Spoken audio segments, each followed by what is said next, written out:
Good evening প্রিয় ছাত্রছাত্রীরা।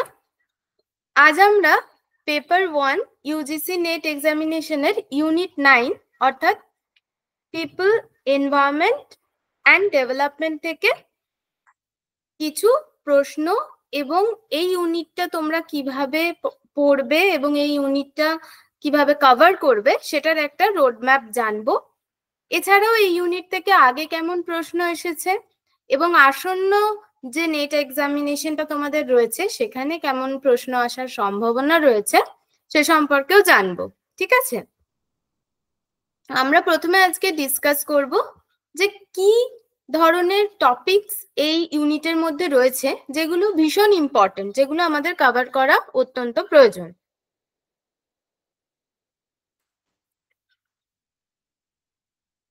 প্রথমেই দেখো যেটা রয়েছে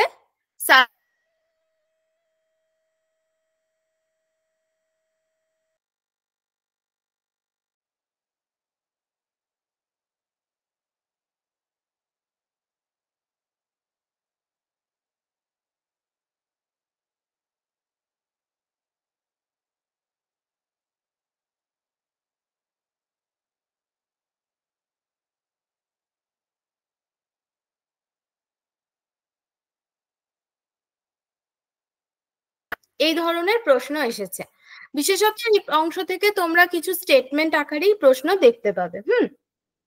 এরপরে যেটা নেটের সাপেক্ষে যদি বলি, এই ইউনিটের মোস্ট ইম্পর্টেন্ট টপিক সেটা হচ্ছে সাস্টেনেবল ডেভেলপমেন্ট এবং মিলেনিয়াম ডেভেলপমেন্টাল গোলস।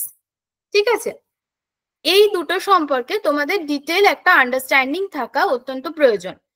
সেটা এই দুটো ডেভেলপমেন্টাল গোলস এর কনসেপ্ট হতে পারে, সেটা এই ডেভেলপমেন্টাল গোলস গুলো হতে পারে, এর টার্গেটস, এইমস, সমস্তটা সম্পর্কেই তোমাদের বুঝতে এবং জানতে হবে। সাস্টেনেবল ডেভেলপমেন্টাল গোলস যেগুলো রয়েছে, মানে 17টা গোলস একদম ক্রোনোলজিক্যালি পড়তে হবে, এবং মিলেনিয়াম ডেভেলপমেন্টাল গোলস যেটা 8টা রয়েছে সেটাও তোমাদের সিকোয়েন্সিয়ালি পড়তে হবে। কারণ এখান থেকে কি ধরনের কোয়েশ্চেন আমরা দেখতে পারি, এখান থেকে আমরা ম্যাচিং টাইপ কোয়েশ্চেন দেখতে পারি, যেটা এবছরেই যে 2024-এর নেট এক্সাম হয়েছিল, যেখানকার কোয়েশ্চেন এখানে আছে, পরের স্লাইডে তোমরা দেখতে পাবে। সেখানে এবারে ম্যাচিং টাইপ কিছু কোয়েশ্চেন এসেছিল, যেখানে এই দুটি ডেভেলপমেন্টাল গোলসেরই এইমস, টার্গেটস, ইন্ডিকেটর এগুলোর একটা ম্যাচিং এসেছিল। তো ম্যাচিং টাইপ কোয়েশ্চেন আসতে পারে, ডাইরেক্ট কনসেপ্ট থেকে কোয়েশ্চেন আসতে পারে। সাস্টেনেবল ডেভেলপমেন্ট কি, এটার কি কনসেপ্ট থেকে ধরো তোমাদের স্টেটমেন্ট আকারে প্রশ্ন দিয়ে দেওয়া হলো, এবার পরে আনসার দিয়ে জিজ্ঞাসা করা হলো যে কোন স্টেটমেন্ট ঠিক, কোনটা ভুল, বা দুটোই ঠিক কিনা বা দুটোই ভুল কিনা। এছাড়া কি আসতে পারে, এই দুটির সময়কাল, অর্থাৎ সাস্টেনেবল ডেভেলপমেন্ট গোলস কবে এসেছিল বা মিলেনিয়াম ডেভেলপমেন্টাল গোলস কবে এসেছিল, সেটা কবে অ্যাচিভ করার, কোন সালের মধ্যে অ্যাচিভ করার চেষ্টা করা হয়েছিল, যদি কোনোটা অ্যাচিভ হয়ে গিয়ে থাকে তো সেটা কত সালে অ্যাচিভ হয়ে গিয়েছিল, এবং পরবর্তী যে ডেভেলপমেন্টাল গোলস সেটা কবে অ্যাডপ্ট করা হলো। এই ধরনের যে ইম্পর্টেন্ট কিছু সময়কাল রয়েছে, সেই সময়কাল সম্পর্কেও তোমাদের জানতে হবে, কারণ এর থেকেও প্রত্যেক বছরেই প্রায় প্রশ্ন এসে থাকে। এছাড়া এই পোর্শন থেকে আর কি ধরনের কোয়েশ্চেন আসতে পারে, ইম্পর্টেন্ট ডেটস এবং ইম্পর্টেন্ট ইয়ার ছাড়া সেটা হচ্ছে অ্যাসারশন রিজনিং, এই ধরনের প্রশ্ন আসতে পারে। সেক্ষেত্রে সাস্টেনেবল ডেভেলপমেন্ট গোলস এর কনসেপ্ট থেকে প্রশ্ন আসে, বা মিলেনিয়াম ডেভেলপমেন্টের কনসেপ্ট থেকে প্রশ্ন আসে, আর সিকোয়েন্স পরপর কিভাবে আসছে সেটা আসে, এবং এখন কি আসে, যদি তুমি 2024-এর থেকে বলো 23 সালে কিরকম কোয়েশ্চেন এসেছিল, এখান থেকে এতটাই ডিটেল কোয়েশ্চেন এখন শুরু হয়েছে যে টার্গেট গুলো থেকেও প্রশ্ন করা শুরু হয়েছে। মানে শুধু 17টা গোল বা 8টা গোলের মধ্যেই সীমাবদ্ধ নয়, এই ডেভেলপমেন্টাল গোলস এর কিছু টার্গেটস রয়েছে, সেই টার্গেটস গুলো থেকেও কিন্তু প্রশ্ন আসা শুরু হয়েছে। তার মানে কি, আমরা তো অতগুলো টার্গেটস মুখস্থ করা পসিবল হবে না, কিন্তু আমাদের একটা ওভারভিউ নিয়ে রাখতে হবে, যেগুলো ইম্পর্টেন্ট কিছু কিছু ডেটস রয়েছে বা ইম্পর্টেন্ট কিছু কিছু যেখানে সময়সীমা বলে দেওয়া হয়েছে সেগুলো সম্পর্কে জানতে হবে। ওভারঅল একটা ওভারভিউ নিয়ে রাখা প্রয়োজন। ঠিক আছে, এরপরে যেটা তোমাদের ইম্পর্টেন্ট একটা টপিক রয়েছে সেটা হচ্ছে overview on different layers of atmosphere. অ্যাটমসফিয়ারের যে লেয়ার্স গুলো রয়েছে তোমরা ছোট থেকেই পড়েছো, ট্রোপোস্ফিয়ার, স্ট্র্যাটোস্ফিয়ার, পরপর যে লেয়ার্স গুলো রয়েছে সেই লেয়ার্স গুলো সম্পর্কে একটু আইডিয়া থাকা প্রয়োজন। বিশেষত এই অংশ থেকে যদি তোমরা দেখো তো প্রশ্ন কোথায় থেকে আসে? স্ট্র্যাটোস্ফিয়ার থেকে কোয়েশ্চেন আসে। সেটা 2018 থেকে শুরু করে 2023 পর্যন্ত প্রায় প্রত্যেকটা ইয়ারেই দেখবে কোনো না কোনো শিফটে একবার না একবার হলেও কিন্তু স্ট্র্যাটোস্ফিয়ার থেকে প্রশ্ন এসেছে। কেন স্ট্র্যাটোস্ফিয়ার থেকে কোয়েশ্চেন আসে যদি বলো বা যদি ভেবে দেখো তাহলে দেখবে কারণ হচ্ছে এখানে ওজোন লেয়ার তার উপস্থিতির জন্যই এখানে এই স্ট্র্যাটোস্ফিয়ার লেয়ারটা থেকে বেশিরভাগ প্রশ্ন এসে থাকে।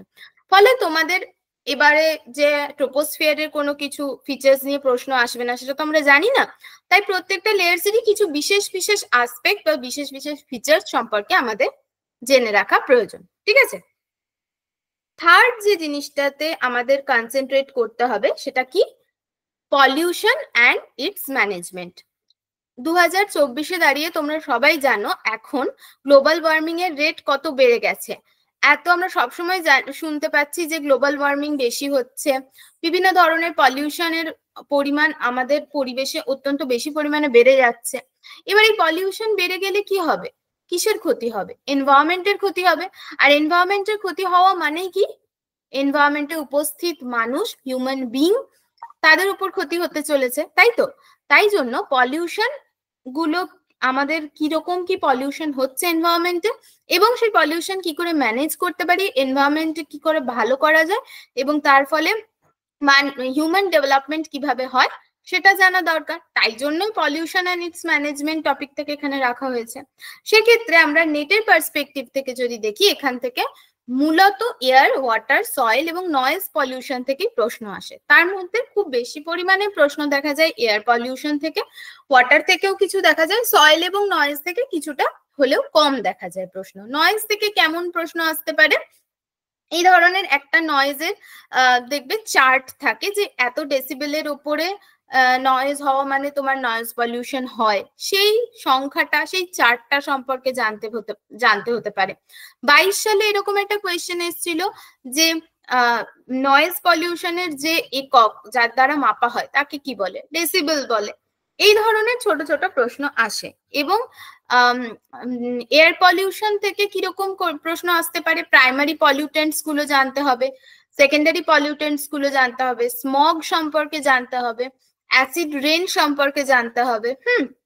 এছাড়াও বিভিন্ন যে ফুল ফর্ম গুলো রয়েছে এয়ার পলিউটেন্টস এর, প্যান, পিওপি, এগুলো সমস্ত সম্পর্কে তোমাদের আইডিয়া রাখতে হবে বা জানতে হবে, যেগুলো আমাদের এখনকার নেটের সিলেবাস অনুযায়ী যথেষ্ট ইম্পর্টেন্ট আমরা বলতে পারি।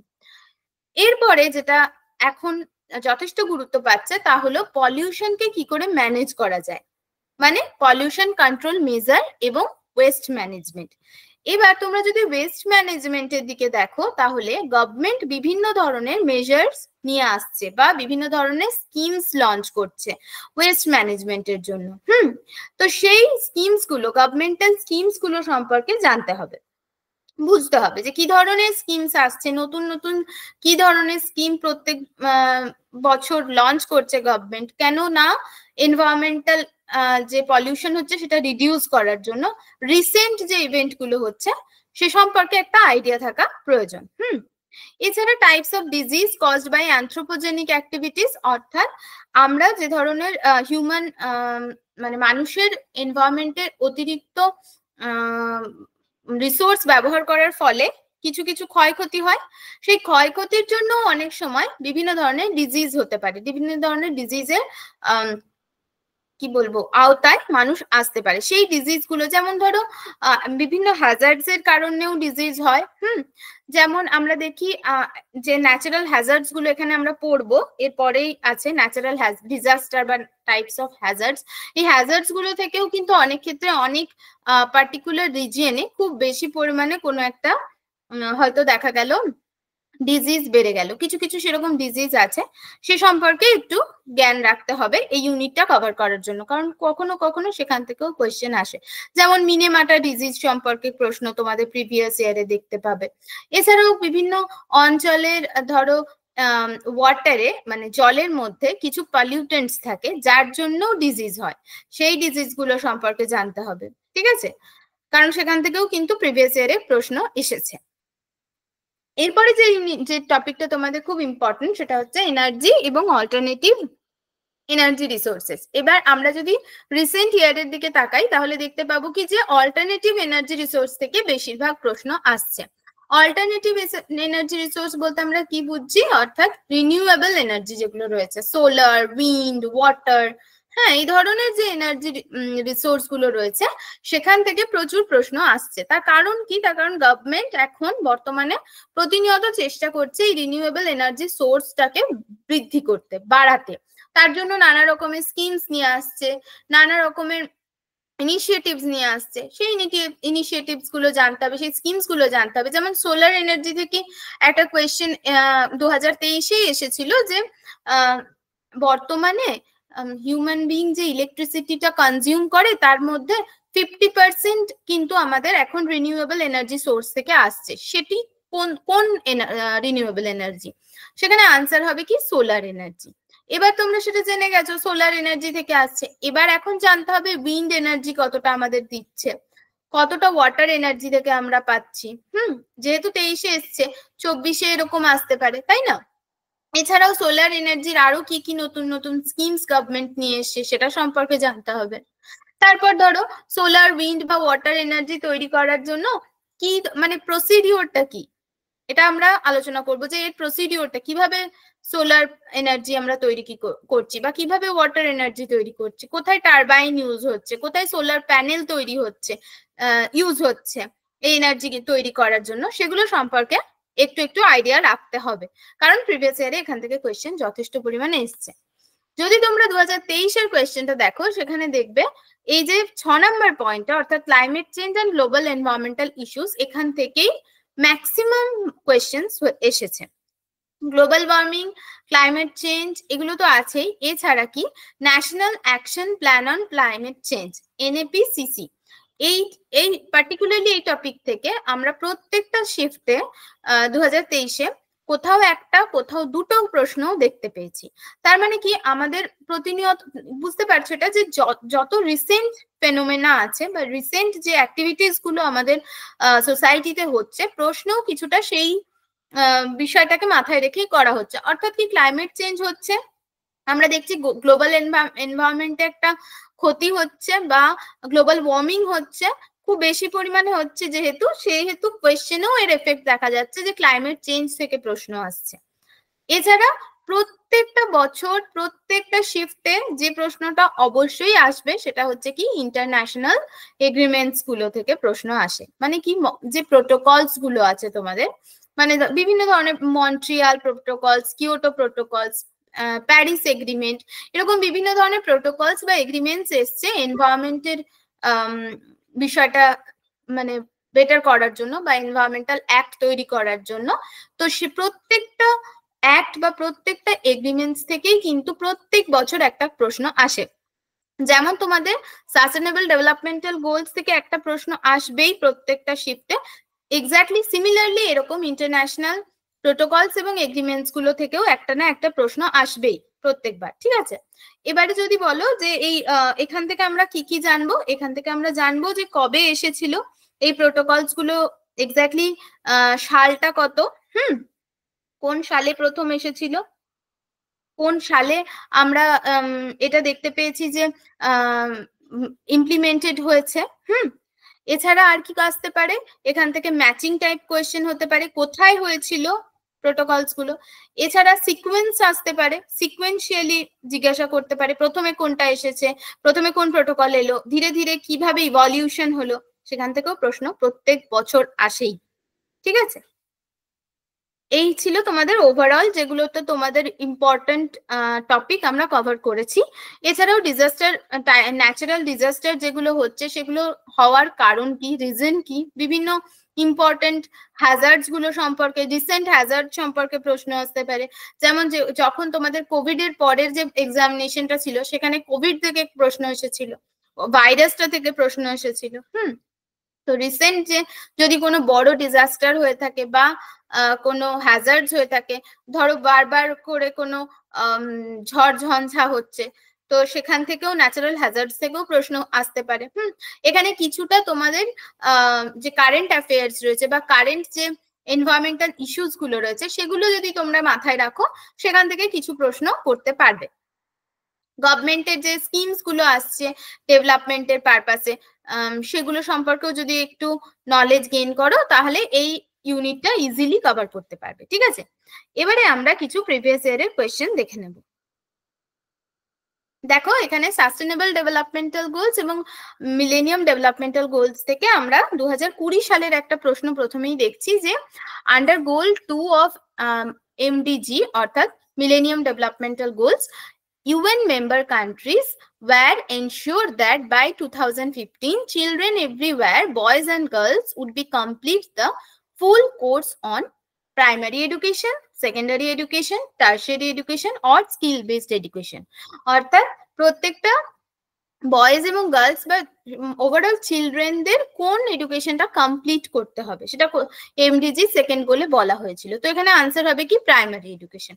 তার মানে শুধু গোলস গুলো জানলেও আমাদের হবে না, সেই গোলস এর আন্ডারে কোন এডুকেশন সম্পর্কে গুরুত্ব দেওয়া হয়েছে, অর্থাৎ এডুকেশনে তো গুরুত্ব দেওয়ার কথা বলেছে, টু ডেভেলপ এডুকেশনের কথা তো বলেছে, কিন্তু কোন এডুকেশন কমপ্লিট করার কথা বলেছে সেই বিষয়েও আমাদের জানতে হবে, মানে ডিটেইল কনসেপ্ট ক্লিয়ারেন্স প্রয়োজন। সেকেন্ড কোয়েশ্চেনটা দেখো, the SDG are intended to be achieved by the year, এটা এসেছে তোমাদের কতবারে 2023-এ, কত সালের মধ্যে এটা অ্যাচিভ করার কথা বলা হয়েছে সাস্টেনেবল ডেভেলপমেন্টাল গোলস গুলোকে, 25, 27, 29 নাকি 30? তো আনসার হবে 2030। তোমাদের একটু আগেই আমি প্রথম স্লাইডে বলেছিলাম যে সময়কাল থেকে স্পেশাল ইভেন্টস থেকে কিন্তু প্রশ্ন আসে। দেখতে পাচ্ছ 2023-এও এই প্রশ্নটা এসেছিল। পরের প্রশ্নটা দেখো, which of the following is envisioned in SDGs? 2023-এ এসেছিল, কি এর মধ্যে এনভিজেজ করা হয়েছিল sustainable developmental গোলসে? By 2020 conserve at least 50% of coastal and marine areas. By 2030 reduce by one third of the per capita global food waste at the retail and consumer level. C, by 2030 double the global rate of improvement in energy efficiency. D, by 2030 reduce 1/5 of the premature mortality from non-commutable diseases. তোমাদের যদি একটু SDG সম্পর্কে goals গুলো সম্পর্কে যদি idea থাকে বা জেনে থাকো, তাহলে বুঝতে পারবে আনসার এখানে হবে by 2030 double the global rate of improvement in energy efficiency. কিন্তু এটা কিন্তু কোনো গোল নয়, এটা কোনো গোল নয়, এটা কোনো এম নয়, তাহলে এটা কি? এটা হচ্ছে একটা টার্গেট, একটা গোলের একটা টার্গেট, সেখান থেকেও প্রশ্ন এসেছে, যেটা তোমাদের আমি একটু আগেই বলেছিলাম। তো টার্গেটস গুলো সম্পর্কেও একটু নলেজ থাকা প্রয়োজন, যেখানে দেখবে এরকম কোনো নিউমেরিক্যাল ডেটা দেওয়া রয়েছে, অর্থাৎ এখানে যেমন বলেছে কি 2030-র মধ্যে যে এনার্জি এফিসিয়েন্সি আছে সেটাকে ডাবল করতে হবে। এই ধরনের নিউমেরিক্যাল যদি কোনো দেখো ডেটা রয়েছে, সেটার দিকে বিশেষভাবে নজর দেওয়া প্রয়োজন। ঠিক আছে, 4 ম্যাচিং টাইপ কোয়েশ্চেন, তোমাদেরকে বলেছিলাম ম্যাচিং টাইপ কোয়েশ্চেন আসে এখান থেকে। এটা 2024-এর প্রশ্ন, যেটা ক্যান্সেল হয়েছে, নেটটা তোমাদের ক্যান্সেল হয়েছিল, সেখানকার প্রশ্ন। লিস্ট 1-এ দেওয়া আছে কি গোলস আর টার্গেটস, গোল টার্গেটস এমডিজি, আবার গোলস আর এমস এসডিজি। ঠিক আছে, এদিকে 8, 17, 21, 169 দেওয়া আছে কি, এগুলো একটা ডেটা দেওয়া আছে, তোমাদের ম্যাচ করতে হবে। এখানে কি দেখতে পাচ্ছি এমডিজির কটা গোল আছে, আমি বারবার করে বলছিলাম, প্রথমেই বলেছি 8টা, তার মানে এর সাথে মিলে যাবে এ। টার্গেটস ইন এমডিজি কতগুলো রয়েছে? 21। ঠিক আছে, গোলস ইন এসডিজি 17টা গোল, সি হবে বি, এবং এমস ইন এসডিজি কি হবে লাস্টেরটা 169। ঠিক আছে, তো এইটা তোমাদের 2024-এর প্রশ্ন, মানে বুঝতে পারছো তোমাদের এই ডিটেলস, মানে এগুলো কিন্তু খুব যে তোমাদের ডিটেলসে জানতে হবে তা নয়, এগুলো তোমরা ওভারঅল দেখলেই বুঝতে পারবে, মানে একবার করে দেখবে এগুলো খুব প্রমিনেন্ট একটা ইন্ডিকেটরস, গোলস, টার্গেটস, এগুলো এসডিজির একটা এমডিজির একটা ছক করে রাখতে হবে তোমাদের। এবং জাস্ট একবার করে পড়ে নিতে হবে এবং প্রত্যেকদিন রিভিশন করতে হবে, তাহলে এটা কিন্তু তুমি ইজিলি করতে পারবে এই কোয়েশ্চেনটা। নেক্সট দেখো স্টেটমেন্ট ওয়াইজ প্রশ্ন, এসডিজি এমডিজি থেকে এসছে 2022 সালে। স্টেটমেন্ট 1 এ বলেছে কি understanding the concept of sustainable development is prerequisite for developing the values needed for it. ঠিক আছে, কনসেপ্ট অফ সাস্টেনেবল ডেভেলপমেন্টটা কি prerequisite for development of values, value ডেভেলপমেন্টের জন্য সাস্টেনেবল ডেভেলপমেন্টের কনসেপ্টটা প্রিরিকুইজিট, এটা ঠিকই মনে হচ্ছে। স্টেটমেন্ট 2 কি বলছে sustainable development is defined as the development that meet the need of present generation without compromising the ability of future generation to meet their own need। তাহলে দেখো 2022 সালে কিন্তু গোল এম টার্গেট কিছু থেকেই প্রশ্ন এলো না, কোত্থেকে এলো কনসেপ্ট থেকে। সাস্টেনেবল ডেভেলপমেন্ট বলতে আমরা কি বুঝি সেটা থেকে ডাইরেক্ট প্রশ্ন, কত সহজ কত easy, both statements are true. ঠিক আছে, তার জন্য আমাদের জাস্ট মানে একটা পড়ে গেলাম, গোল পড়ে নিলাম, টার্গেট জেনে নিলাম, এরকম ভাবে তার মানে বলছে চলবে না। করলে কি করতে হবে কনসেপ্টটা সম্পর্কেও বুঝতে হবে, কনসেপ্টটাও ক্লিয়ার থাকা প্রয়োজন। ঠিক আছে, নেক্সট প্রশ্ন দেখো identify biodiversity hotspot region from the following, এটা 2023 সালের প্রশ্ন। তোমাদের যে তোমরা যদি ইউনিটে গো থ্রু করো তাহলে দেখবে তোমাদের সেকেন্ড ইউনিট 9.2 তে এই পোর্শনটা বায়োডাইভার্সিটি রয়েছে। ঠিক আছে, সেখান থেকে প্রশ্ন এসছে কি আমাদের ইন্ডিয়াতে 4টে বায়োডাইভার্সিটি হটস্পট রয়েছে। তার মধ্যে 4টে দেওয়া আছে, কোনটার কম্বিনেশনটা ঠিক, ওয়েস্টার্ন ঘাট, সুন্দরল্যান্ড, ইন্দো বার্মা, সেন্ট্রাল ইন্ডিয়া।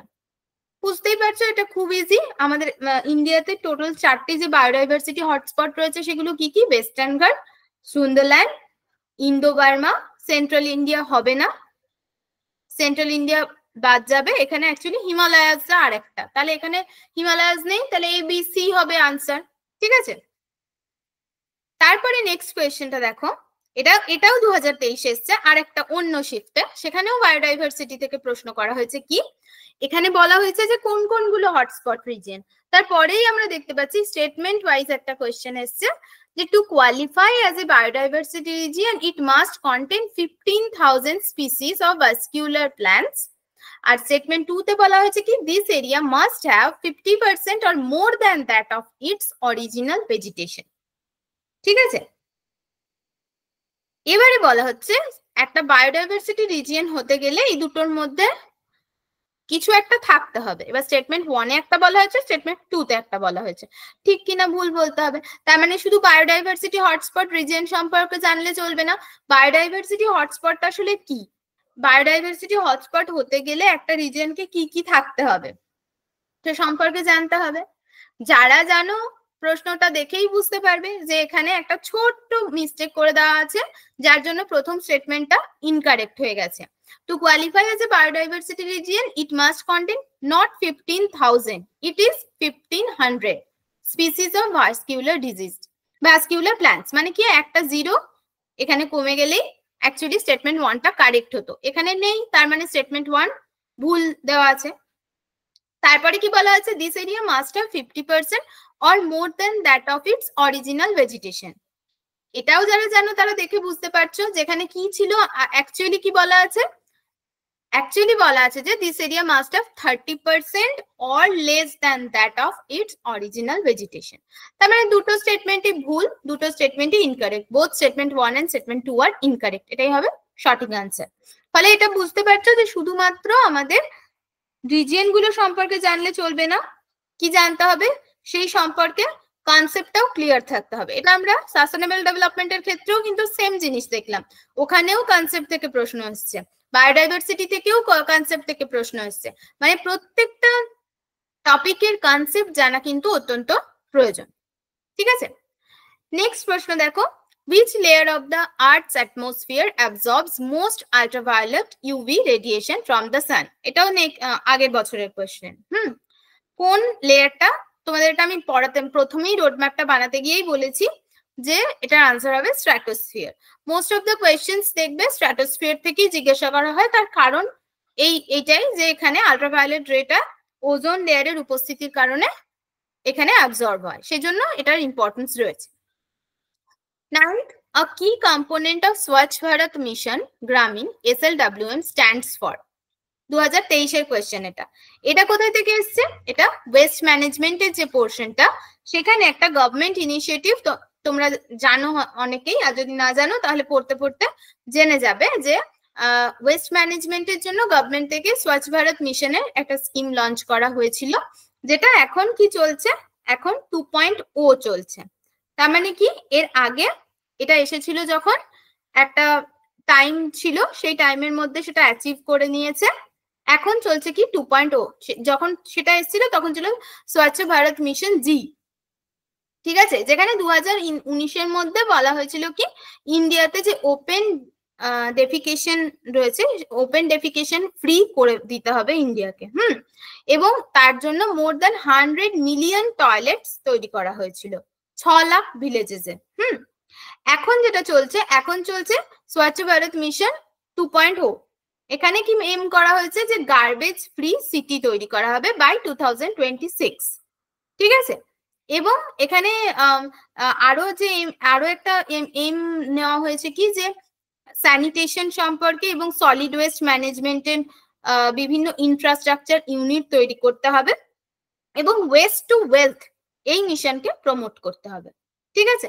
সেখান থেকে এই কোয়েশ্চেনটা এসেছে যে SLWM কি?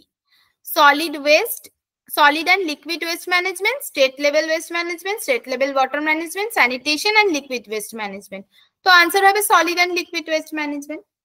2023 সালে এসছে SLWM এর ফুল ফর্ম। তাহলে আমাদের এখনকার জন্য কি করতে হবে, এর 2.0 তে আর কি কি এম আছে, লিকুইড ওয়েস্ট ম্যানেজমেন্ট আওতায় কি এলো, কি মানে কত সালের মধ্যে অ্যাডপ্ট করার কথা বলা হলো, ওয়েস্ট টু ওয়েলথ মিশনটা কি, যেখানে পড়বে তোমরা যে ই ওয়েস্ট আছে এখন, একটা ইন্ডিয়ার খুব বড় প্রবলেম হচ্ছে ই ওয়েস্ট অর্থাৎ ইলেকট্রনিক্যাল ওয়েস্ট, হ্যাঁ, সেটা কি করে ম্যানেজ করা যাবে, এগ্রিকালচারাল ওয়েস্ট, বায়োমেডিক্যাল ওয়েস্ট কি করে ম্যানেজ করা যাবে, সমস্ত কিছু আসে কোথায়, ওয়েস্ট টু ওয়েলথ মিশনে, ঠিক আছে, সে সম্পর্কেও জানতে হবে। এটা এসছে তোমাদের 2023-এ। নেক্সট প্রশ্ন দেখো,